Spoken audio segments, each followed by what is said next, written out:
Good morning. Happy Sunday. Welcome to the Scotland Rugby News podcast. It's me, your host, Bruce Aitchison from Happiness Egg-Shaped, and him, the editor of Scotland Rugby News, all over the LEDs at the Hive last night. Hello, Gav. Did you enjoy that, seeing your name in lights? It was good. It was good. Nice last couple of weeks. So, all good. All good. Sunday morning, we get to put folk off their croissants or their bowl of Cheerios or a bit of burnt toast and tea, depending on whatever tickles your fancy. I'm just trying to decide. I've kind of missed breakfast, so I think it means I get to go on a kind of breakfast style food, but for my lunch. So I reckon it's bacon rolls a day. Yeah, I think you might be right. I think it would be Although bacon roll after this one.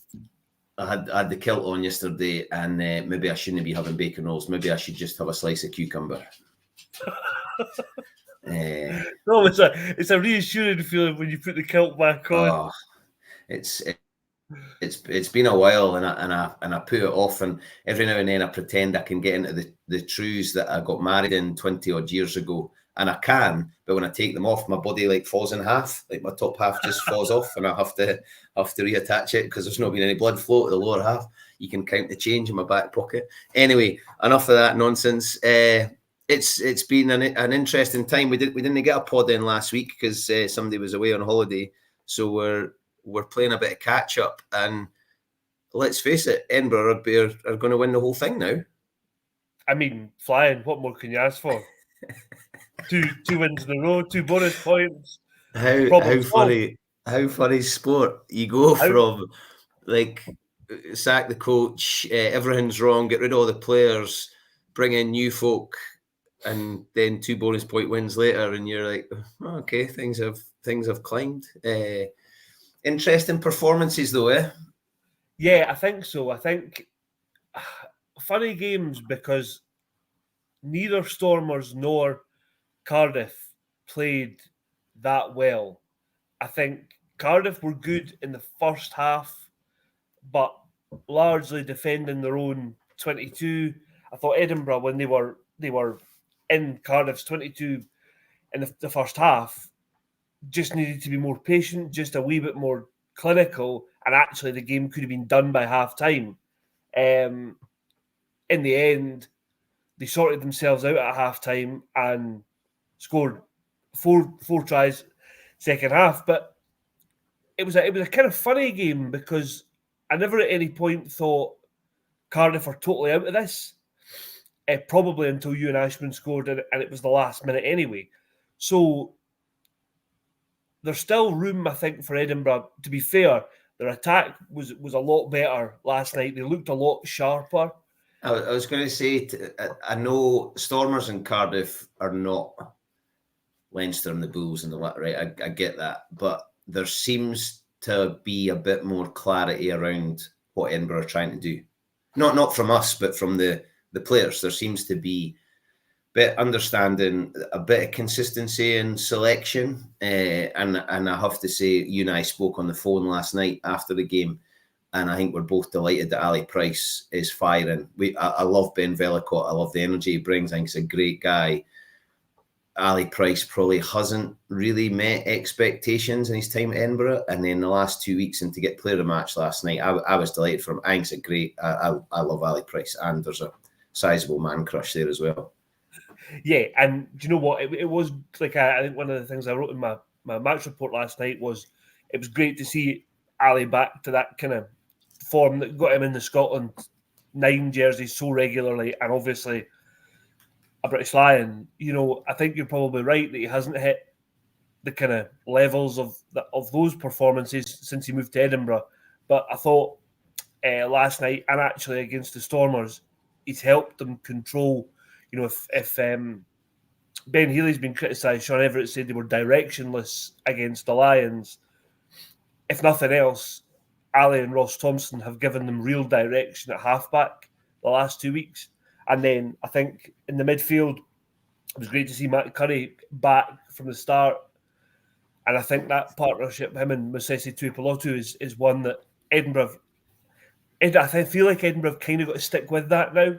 It might go through peaks and troughs, but providing they're both fit and available, I'd like to see them given a run. Matt Scott came off the bench again. I think he's. I know, and I think there's a bit of that Edinburgh squad on paper, like Tuipulotu and Curry in the centre. I agree with you, and I would love to see Matt Curry get a sizable run so that he can stake a decent claim for Scotland, because I think he's that good.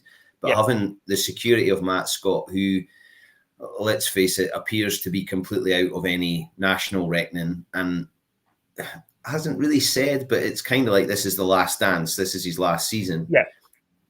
To be able to play 12 or 13, bring experience, he's still fit. He says his body feels good. To have him coming off the bench, it's not a luxury. It's now in this league, it's a necessity to have somebody like that. But I think that's really strong. Thompson, like, how fickle is the game? Ben Healy played everything other than about 2.5 minutes last year. And now he's turning up on a Friday afternoon to play in an empty stadium. And Ross Thompson's come along the M8 and seems happy, confident. I didn't think he was striking the ball particularly well at the start of the season. And now he seems like the confidence has grown. Ben Healy, I would love a chat with him, because I don't know how he can be feeling. Ali Price looked a bit fed up sometimes last year. I don't think deliberately. I think he just, and now, like last night, that offload to Darcy, that's class. Like that, like folk I saw on social media, it was like Darcy Graham doing Darcy things. I get that, and it was a great finish for Darcy. But Hamish Watson's break and Ali Price, I thought that was an amazing bit of play for Ali. That's British Lion Ali Price. That little 3 seconds of impact. And it's a little thing, but it's those little involvements that make difference. That obviously ended up making a huge difference and ended up leading to a try. But it was those little things, like Grant Gilchrist stole a line out in Edinburgh's 22 with about 3 minutes gone. And I thought, when you need your kind of big players, we spoke about this after the Leinster game, but when you need big players to do important little things, those were the moments Edinburgh got really right. And Ali did one not long after Darcy broke up the touchline. They ended up in the 22 and won a penalty.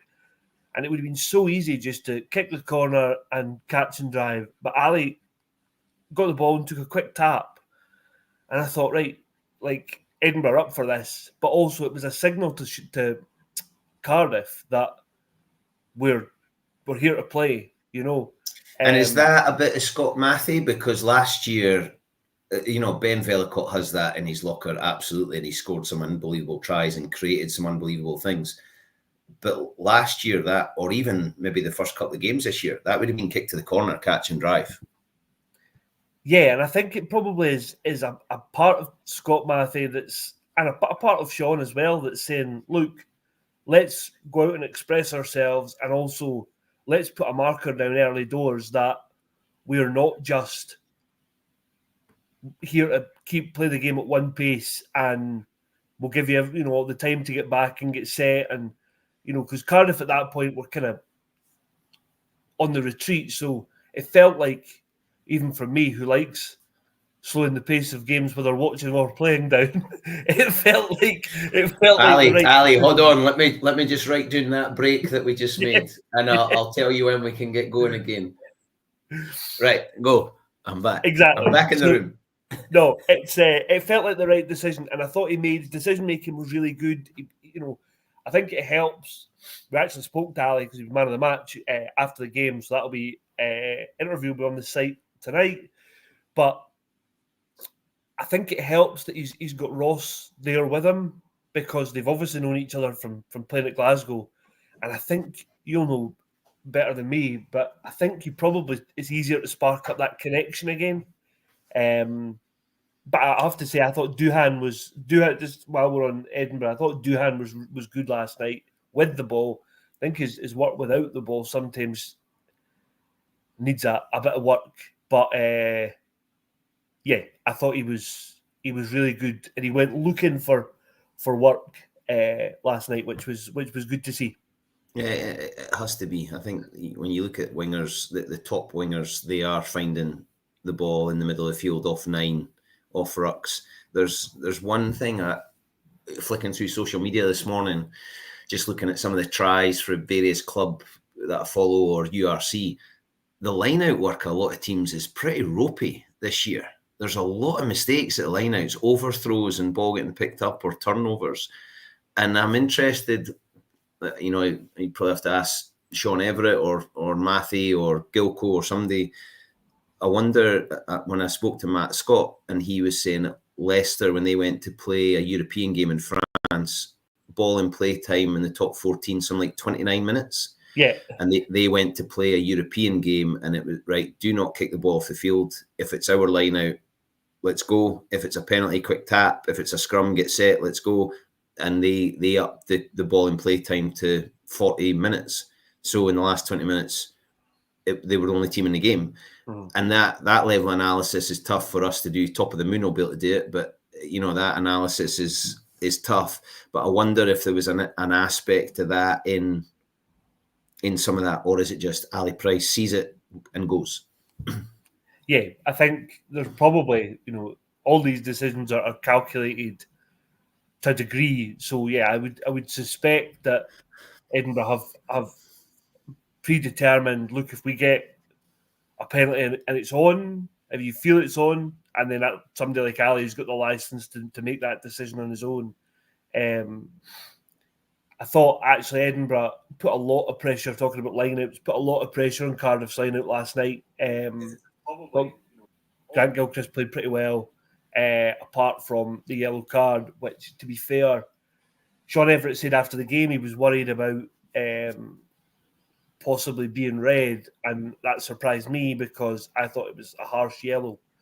But I think it just shows these days you can't be, you can never be too careful in terms of anything high is likely to be punished.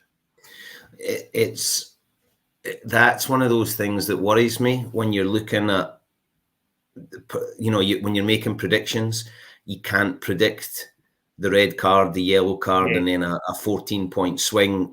Yesterday Munster gave away 2 interceptions when they were on the attack, and all of a sudden you're staring down the barrel of not even a losing bonus point when you're turning the ball over. Scotland going into the autumns should beat Portugal, should beat Fiji, hopefully beat Australia. If South Africa got to play a red card in the first minute, all of a sudden we might beat them as well. There's so many things out with the control, and Edinburgh, I don't think, can afford, their discipline has to be spot on. I think for Edinburgh to get bonus points, to prevent other teams getting bonus points, I think the Edinburgh discipline has to be absolutely on the money. Glasgow seem like they can score tries for fun and can maybe win a game 52-50, but Edinburgh, I think, have to limit the opposition chances for kicking for distance or kicking for goal or kicking the corner. And I think you probably saw that last night, because when Grant was off the field, Cardiff scored, and excuse me, Cardiff scored, and Cardiff actually looked like they could have scored again. Thomas Young had another second try disallowed, which was potentially a kind of controversial one, and that really would have. That's exactly what you're talking about. That 14-point swing that could have changed the game. So you're 100% right. I thought actually Cardiff's discipline wasn't great last night. The game was, we've talked last night on the phone about there was a fracas just before half time that was kind of one of those old school all in, and there was an accusation from Callum Sheedy that one of the Cardiff players had been gouged, which I think I really hope that's not true. I really hope that's not true. I think that's completely fair. It's one of those, and I know what you mean about an old style, but nobody's landing punches anymore, and it becomes a kind of grab and a push and a shove.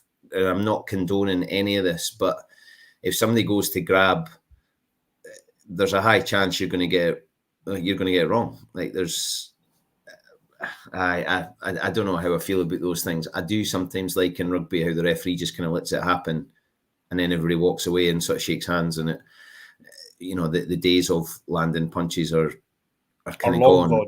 Yeah. But it's a strange kind of gesturing thing, and probably all teams talk about, right, if one's in, we're all in, because we have to show the old 99 call idea. It's not really about the physical bit. It's the togetherness we're showing, and it maybe lifts the crowd a wee bit when it gets people a bit jumpy.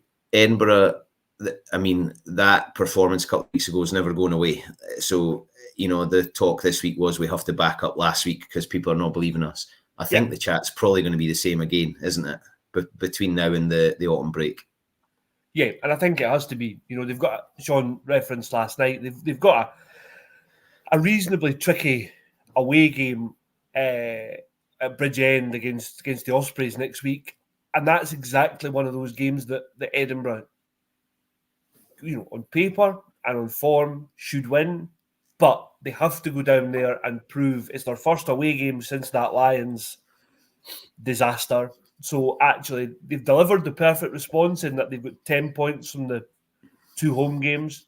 They've hopefully put that behind them. But first away game since the Lions, if they can win that, it'll feel like they go into the autumn and they won't be in a bad place at all. Actually, we spoke, in the pre-season about how tough their start was, and if they could come away with a couple of losing bonus points and maybe sneak a win in South Africa, they would be grand. I think the manner of that Lions performance will stick with them, and they'll constantly be proving themselves that was a total one-off. But yeah, if they get a win next weekend, they can go into the autumn being, definitely in a much better place than they would have felt a couple of weeks ago. Paddy Harrison all over it last night again. Delighted to see him get a shot, and he must be pretty chuffed with his last 6 months. You'd think so. He was good again last night. I actually think that a marker of the way that he and Ben Muncaster played is that they were so good against the Stormers. Then they backed it up, and you almost just expected that of them. They've set their own personal bar, and they just delivered again at that level, which was great. I thought. I'm told Ben Muncaster got really emotional when he was told he was starting for his first start this season, because he's been through a hell of a time and it means so much to him. And he's now of a generation where club rugby wasn't really the thing. It was playing for Edinburgh. So he's, I think it means a huge amount to him. And the way he's thrown himself around, a complete disregard. Somebody gets an injury, there's maybe a doubt, not in Ben Muncaster's head. And Paddy Harrison's the same. I mean, I think he needs to play. I think he needs as much game time as possible because of the way he's playing. He's not running out of steam by any stretch, but, he pulled up with cramp. I think he needs to be going as long as he possibly can to get the sort of the miles in his legs. Do you get what I mean? The sort of battle hardness of, he's still a puppy, really, but how are you going to make him any better? Well, it has to be game time. And I think the good thing for Edinburgh is they now know that he can deliver back-to-back performances of that level. So actually, if you asked him to back that up again against the Ospreys, then you would feel a lot more comfortable that he is able to do it. But you can also rely on the fact you've got 2 really experienced guys in Ashman and Dave Cherry potentially backing him up.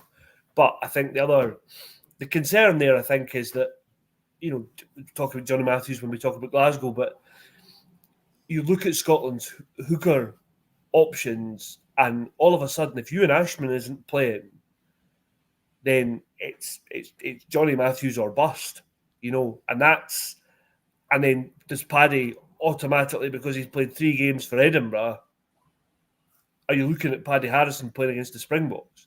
It's that juggling act of how do you keep things ticking over from a club point of view, but also make sure that this David Nucifora idea that Team Scotland is ready to go for when it needs to be. Yeah, I think Ashman will probably start next week, and Paddy will make the impact off the bench. It'll be interesting to see the prop selection, because obviously last night it was probably what you would suggest is the first choice front row came off the bench.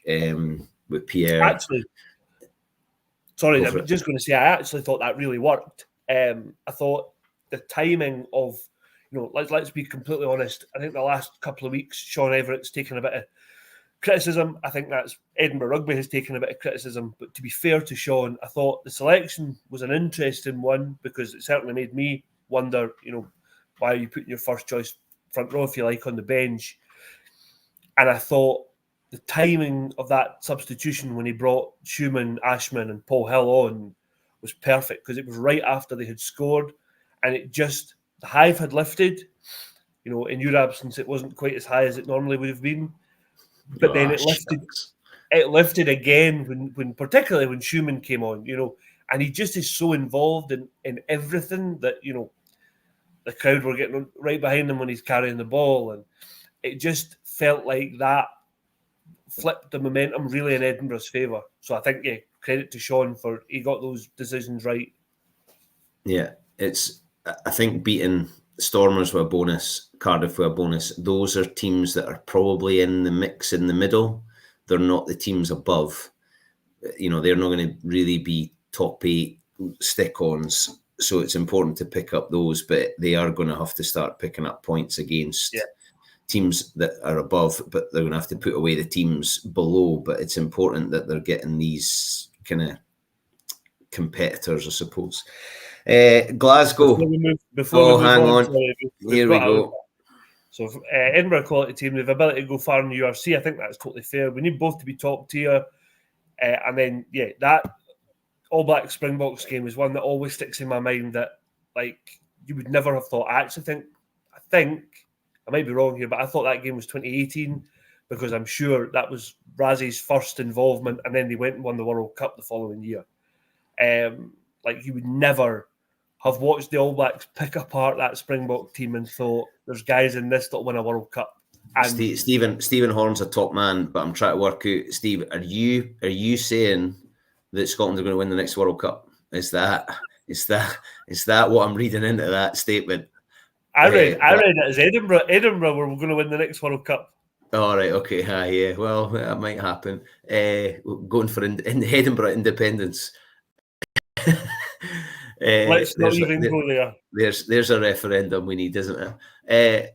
So going along the road, he's back at it again. Death, taxis, Johnny Matthews scoring tries. What a boy! And just so fun. Like he has to be in the mix. He cannot ignore somebody that's flying around like that. It's just outstanding.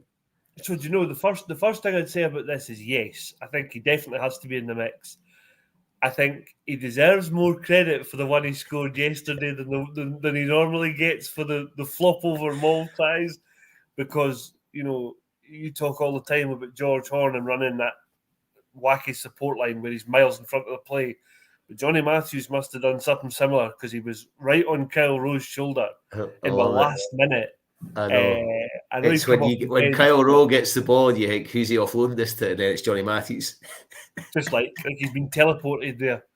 To be fair to Johnny, we spoke to him after Glasgow's game last week, and he actually said he had ankle surgery in the summer, which, because I know his kind of non-selection, if you like, for the summer tour raised plenty of eyebrows, particularly among Glasgow fans. Yeah, and yours. Like significant eyebrows here as well. It's like a bad version of The Rock.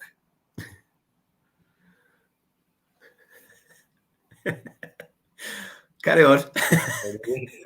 back in the real world. Look, I think he'll be in. I think he has to be in. He's been in great form, and for me, I think he should be Scotland's starter. Sharks must. I know the Springboks, it was their first game back in, but their expectation must have been higher than what they got yesterday. And Glasgow, so. I mean, Glasgow, I saw somebody, I can't remember who it was, but on the Sharks announcement of 25 Springboks coming back into the starting 15, and somebody went, it'd be funny if Glasgow put out an academy team against them. and I laughed. I'm not really sure I understand the sentiment, but Glasgow, Franco seems to have established a feeling that it doesn't matter who he puts out. They're all clear. They're all going for it. That old-fashioned sort of pride in the jersey, working hard for each other, work rate is king. That all seems to be just standard at Glasgow now.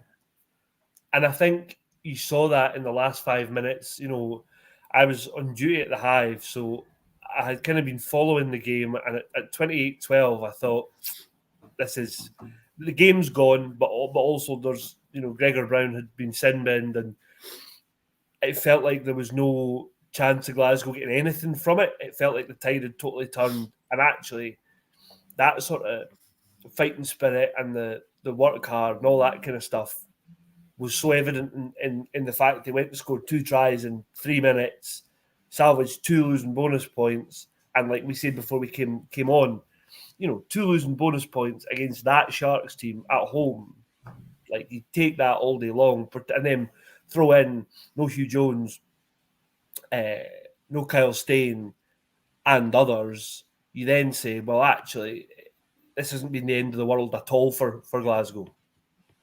No, it's definitely not. I mean, Sharks, I know Glasgow are the reigning champions, and there is people saying, why can we not go back to back? I get all that, but realistically, when you look at a Sharks team and we're back to the teams on paper again, Sharks have to be at the start of every season saying, right, our target is to win this thing.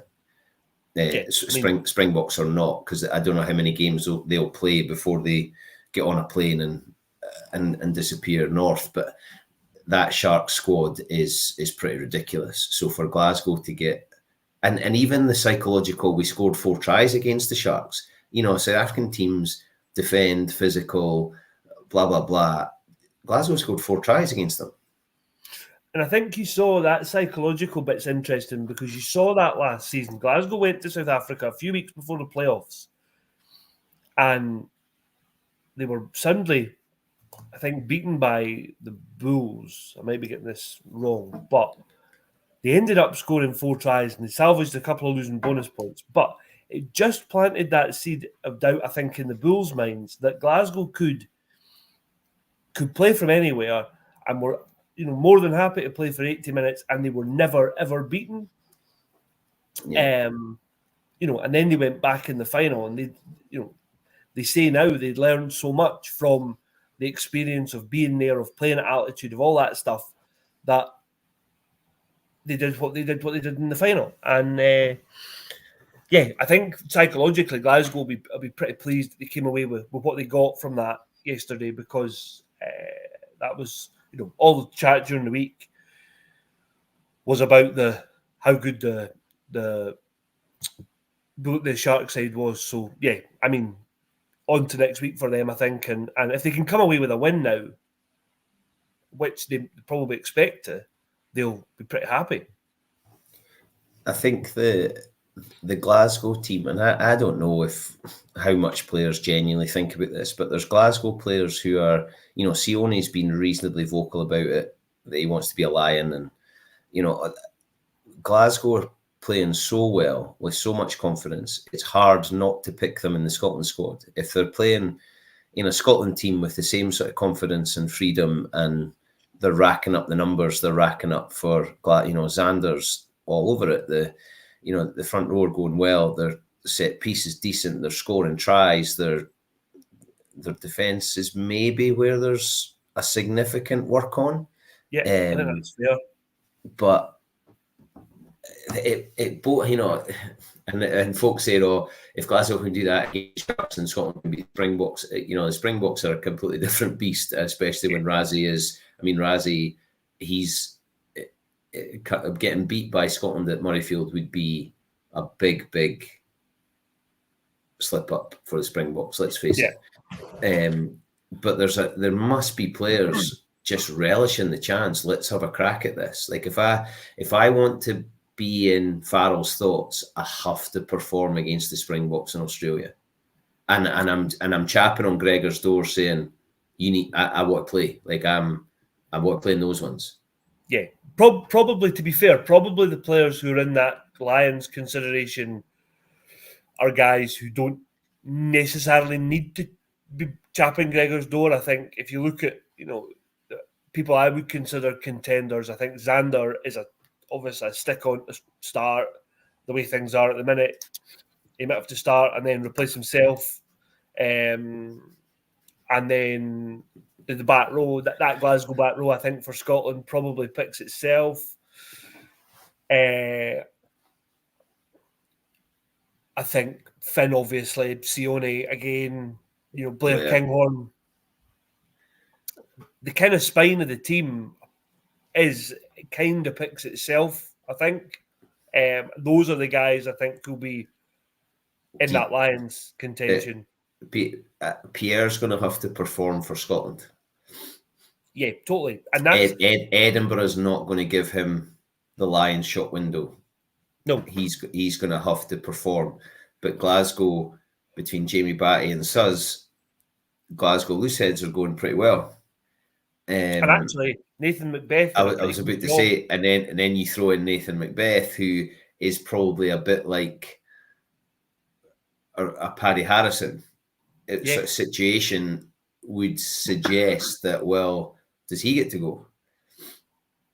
And he did a good job yesterday against Vincent Koch, and I thought actually they got one scrum pen against them early doors, Glasgow, that I thought was slightly harsh against Xander. But once Xander sorted that out, he did pretty well against Oxenchae, who's probably the best loosehead in World Rugby. So, if you're looking at Scotland playing the Springboks, that technical matchup of the scrum, Xander can be pretty pleased with how that went. But look, ultimately, players will need to perform for Scotland, and in those big games, I think Warren Gatlin spoke about that after the last two tours, that Scotland players or Scotland as a team have a tendency to fold in big games. So obviously they proved that wrong before the last tour. Got 8 players to South Africa. I think target has to be somewhere in that same region, and hopefully there'll be a coach involved in the discussion, because I think doubtless the fact that Gregor was there campaigning for his players helped sway those 50-50s. Yeah, I think it's important to have somebody representing the backroom staff, but I'm not sure there's anybody other than Gregor that would be represented in there. I don't know what his relationship's like with Farrell, but we asked him about it quite a while ago now, and he seemed to kind of almost rule it out. So it will be interesting to see. I suspect Andy Farrell may go down a different route, but we'll see in the fullness of time. Yeah, it's who's available, and I think what unions are willing to concede, because it's a concession. You're saying, okay, they're not going to do our job. It's a weird situation, the whole Lions thing, really, when you think the barbarians are still kind of getting away with it, and which I'm always amazed by. Although the last time a current Scotland or England international played is probably pretty long ago, but the Lions is an interesting one, especially when you're coach and they have to get taken away pretty early. Anyway, Scotland squad this Wednesday, but Glasgow, Kyle Steyn seems to be a bit of a doubt, and for them still to perform, and he's missing captain, leader, playing well. Any news? No update from the piece that's on the site, but I would suggest not looking great for Ottoman internationals. I think, unfortunately, Franco said during the week they thought it was a kind of couple of weeks he might miss. I think Franco's now looking at 6 to 8 weeks, which obviously would rule him out of contention for all of the autumn, which would be a big blow, I think, for Scotland, but more so for Kyle, because I think there's been lots of talk in the last few weeks about, is it Darcy and Duhan or is it one of the Edinburgh guys and Kyle, and I just think he kind of had forced Gregor's, he was going to force Gregor's hand to make a decision. Now probably you can revert back to, actually, to be fair, Darcy and Duhan played really well last night, but it makes that slightly easier. I know there's others who come into contention, Aaron Reid and Kyle Rowe. Yeah. Who, to be fair, showed Jamie Dobie. Yeah. And again, I think, look, 9's becoming interesting. Gus Waugh Sale had a difficult Friday night against Northampton. That didn't go very well for anybody, really. But Gus Waugh was exceptional the week before. So there's Ben White still playing well in France. George Horn was good for Glasgow yesterday. Dobie's been started the season brilliantly. So look, there's loads of. I think actually just talking about that Sale Northampton game, one player I don't think ever mentioned on these pods is Rory Hutchinson, and he was player of the month. He's like this sort of eternal bridesmaid. He comes up all the time and never ever seems to be given any sort of crack. And there's been a few, Dingwall was kind of flirted with Scotland for a wee while, I think, and Cam Redpath we were kind of up in the air about, and there's been a few players where we thought it's going to happen, and then I don't know, because I don't know, I've never spoken to him, I know nothing about him. Whenever I remember him as a kid playing in the age groups for Scotland, and he was lighting things up, and everybody thought, right, here we go, here's something special coming, and it's never quite pushed through that ceiling. Yeah, I agree, and I think when you look at, he's predominantly playing 12 for the Saints, and it's so tough because you've got Sione, who's probably one of the first names on the team sheet. Then you've got Stafford playing so well for Glasgow as well. I think they're both more of. They probably have a wee bit more in their physicality. Well, they've got a lot more in their physicality than Hutchinson, but he gives you that option. He played fullback for Scotland. He's played 30. He can play 13. I think for me, somebody I would want in a squad because of that versatility and because of his quality.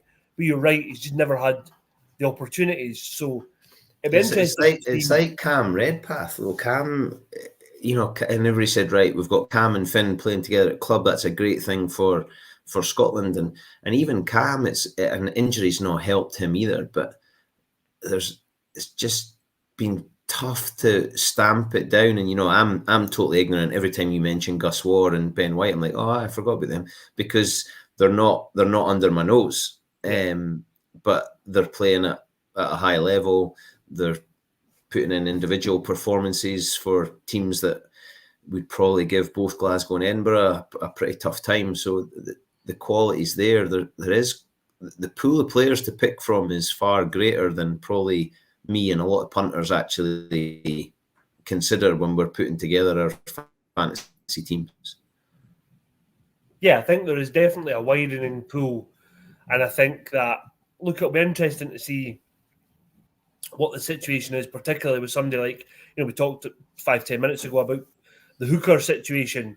It'd be interesting to see if George Turner becomes available, if that's a break glass and emergency type situation, or what the situation is there. I'm sure Gregor will explain all during the week. Tight head prop, we've perennially talked about the backup to Xander, and Xander having to go deep into games, the big games particularly.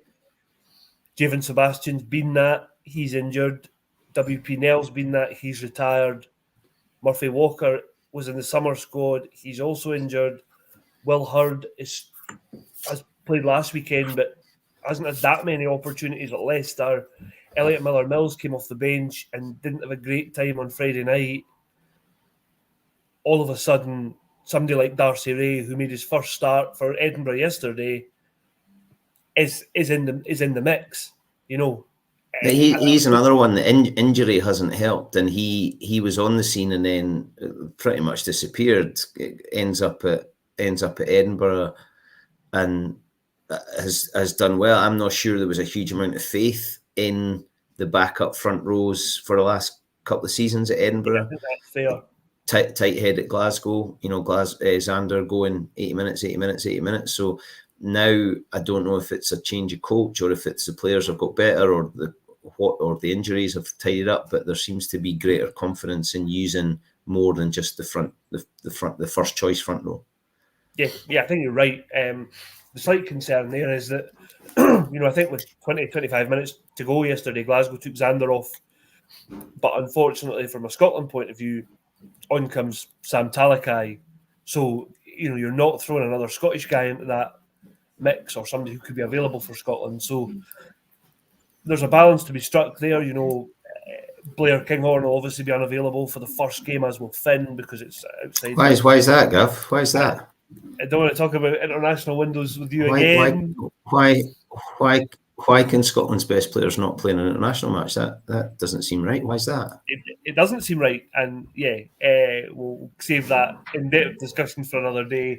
What is the point in international windows? All right, okay, I'll move on. I'm glad you got that in before we did move on, though. And then you look at, so all of a sudden you're saying, well, who's going to play fullback? Kyle Rowe or who else? And that's where I think somebody like Hutchinson might come into. But then, Yeah, because it's a big ask for Harry Patterson that's played a Friday afternoon. Yeah, I think having watched, just to be clear on that, Hutchinson obviously would be unavailable for the first game as well, but he would give you an option for Portugal. He might get a run with the A team. Who knows? I think we were at I was at the A game on Friday. It's going to be too quick for Harry Patterson. I think he's a great talent and he's shown that he can step up to that level. I think he needs more games. He wasn't at his absolute best against Glasgow A. I think he might get a run for Edinburgh against the Ospreys, but I wouldn't be surprised to see him back in the A team to get another 80 minutes under his belt. Only played 30 minutes against Bath last weekend, so to actually finish the game against Glasgow was a positive. I think he probably needs more game time at that level before we think about Scotland. Right, and I'm not going to get on my high horse about Chile being an A game when it was an international in the summer, but I do like the A games are back, not just to give players an A cap instead of giving them a full cap, but also to give coaches a shot at representative rugby, and that, I like the A games in that, coaches are getting the chance to lead a team. I'm not quite sure it's the same, but at least it's a chance to gain experience. But to be coaching for Scotland A, I think's a great opportunity for those guys, and I'm really pleased to see that they're being given that. Yeah, I agree. And look, I think Pete Horne as head coach is the natural choice. It feels like he has a lot of say in the way that Scotland, the senior team, play. But I think he's the easiest guy. I don't mean this to be disrespectful to Pete, but I think he's the easiest guy to replace, because I think a lot of his job can be done by, I think Gregor will step into that kind of attack skills role for that period, that week that Pete's looking after the A team. But I also think that Stevie Laurie and Pete Murchie are clever appointments as assistants, because, Edinburgh's forwards are probably their strong point. That's where they've gone well kind of historically. And Glasgow's defence has been reasonably solid. I think you talked about there maybe being a work on this season, but I think Pete's done a good job, and obviously all three are young Scottish coaches, so yeah, amen, brother. Attack in that situation is no bad thing. Yeah, no, I think that's a good one.